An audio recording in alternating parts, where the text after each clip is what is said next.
Hey guys, welcome to the channel. So in this video we'll show you how to fix your video not appearing in your timeline in DaVinci Resolve. So as you can see, in my case everything's fine, everything's working the way it's supposed to. This is just a gameplay video from Diablo 4 that I've recorded. So guys, in order to let us actually remove it from the timeline, so the way you add the video, of course, you drag it onto your timeline and it should be, if you go through it, it should appear. And for some people it doesn't. So the way to fix this, let us begin. You need to go to your settings first in your Windows.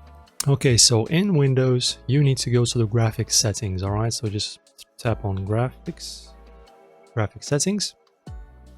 Then after that, as you can see, we have graphics performance preference. So in here, you just need to find your application, the .exe file for your DaVinci Resolve. Let us do that. Okay guys, so this is going to be the path, program files, Blackmagic Design, DaVinci Resolve. Let us do that.